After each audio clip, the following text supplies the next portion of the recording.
আপনাদের জন্য আজকে নিয়ে এসেছি কোরিয়ান ফ্রাইড চিকেন রেসিপি। এই রেসিপিটা খেতে খুবই ভালো হয় আর খুব তাড়াতাড়ি এই রেসিপিটা তৈরি হয়ে যায়। চলুন দেখে নিই কী করে বানাতে হয় এই কোরিয়ান ফ্রাইড চিকেন। এই কোরিয়ান ফ্রাইড চিকেনটা বানানোর জন্যে আমাকে নিয়ে নিতে হবে ছোট ছোট টুকরো করে কাটা চিকেন। এখানে আমি বোন শুদ্ধ চিকেন নিয়েছি। বোন শুদ্ধ চিকেন নিলে টেস্টটা ভালো হয়। তাতে দিয়ে দিলাম 2 চামচ ভিনিগার, 2 চামচ সয়া সস। আমি এখানে প্রায় 500 মতো মাংস নিয়েছি। দিয়ে দিলাম স্বাদ মতো লঙ্কা গুঁড়ো, স্বাদ মতো নুন। এখানে আপনারা কাশ্মীরি রেড চিলিও দিতে পারেন। আর দিয়ে দিলাম আদা রসুন কুচনো। ভালো করে মেখে কিছুক্ষণ ঢেকে রাখলাম। ঢেকে রাখার পর দিয়ে দিলাম 2 টেবিল চামচ কর্নফ্লাওয়ার, 2 টেবিল চামচ ময়দা। সমস্তটাকে আবারও হাতের সাহায্যে ভালো করে মেখে নিতে হবে। সমস্তটা ভালো করে মেখে নেওয়ার পর এবার একে একে চিকেনের টুকরোগুলোকে ভেজে নিতে হবে। ম্যারিনেশনটা যত বেশি করবেন তত কিন্তু ভালো হবে। এই সময় নুনটা একটু চেক করে যদি নুন লাগে অ্যাড করে দিতে পারেন। এইবার চিকেনগুলো ভালো করে মেখে নিয়ে একটা কড়াইতে আমি বেশ খানিকটা সাদা তেল গরম করে নিলাম। এবার তাতে একে একে চিকেনের টুকরোগুলো দিয়ে ভালো করে লাল হওয়া পর্যন্ত এপিট ওপিট করে ভেজে নিতে হবে। ফ্লেমটা মিডিয়াম হাইতে রাখবো যাতে চিকেনগুলো ভেতর থেকে সেদ্ধ হয়, তার সাথে বাইরে একটা সুন্দর কালার আসে। চিকেনগুলোকে উল্টে পাল্টে একটু সময় নিয়ে ভেজে নিতে হবে।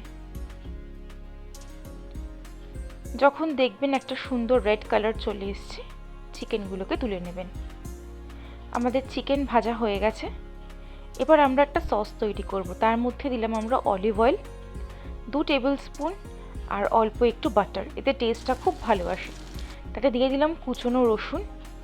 সমস্তটাকে খুব ভালোভাবে নেড়ে চেড়ে রসুনগুলোকে একটু গোল্ডেন করে ফ্রাই করে নিতে হবে। খেয়াল রাখতে হবে রসুন যেন পুড়ে না যায়, অথচ গোল্ডেন করে ফ্রাই করতে হবে।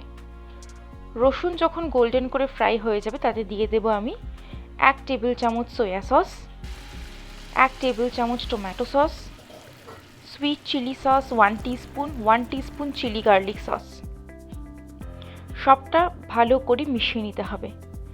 সয়া সস টমেটো সসটা অবশ্যই দেবেন, বাকিটা অপশনাল। দিলে খুব ভালো হয়, না দিলেও চলবে। সমস্তটা ভালো করে মিশিয়ে নিয়ে আমি দিয়ে দিলাম ব্রাউন সুগার। ব্রাউন সুগারে একটা মিষ্টি টেস্ট তো আসবেই আর কালারটাও খুব সুন্দর আসবে। যদি আপনাদের কাছে ব্রাউন সুগার না থাকে তাহলে আপনারা নর্মাল চিনিও ব্যবহার করতে পারেন। সমস্তটা ভালোভাবে মিশিয়ে নিয়ে সসটা রেডি হয়ে গেলেই আমি এবার ভেজে রাখা চিকেনগুলোকে অ্যাড করে দেব।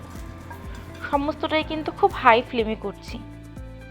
এবার উল্টে পাল্টে ভালো করে চিকেন আর সসটাকে ভালো করে মিক্স করে নেব।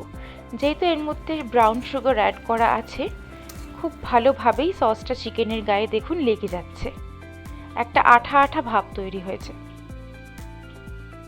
আমার কোরিয়ান ফ্রাইড চিকেন রেডি। এবার আমি সার্ভ করব। একটা প্লেট আমি প্রথমে নিয়ে নিলাম। উপরে ছড়িয়ে দিলাম একটু তিল বা সেসেমি সিডস। এতে টেস্টটা ভীষণ ভালো আসে। এটা অবশ্যই দেবেন, দেখতেও খুব সুন্দর লাগে। আর দিয়ে দিলাম অল্প একটুখানি স্প্রিং অনিয়ন, পেঁয়াজ কলি কুচানো। আমার কোরিয়ান চিকেন রেডি। আপনারা এই রেসিপিটা বাড়িতে অবশ্যই ট্রাই করবেন আর আমাকে কমেন্টসে জানাবেন কেমন লাগলো। ভালো লাগলে লাইক করবেন, শেয়ার করবেন আর চ্যানেলটা অবশ্যই সাবস্ক্রাইব করবেন। আপনারা সবাই খুব ভালো থাকবেন, সুস্থ থাকবেন। আবার দেখা হচ্ছে একটা নতুন রেসিপি নিয়ে।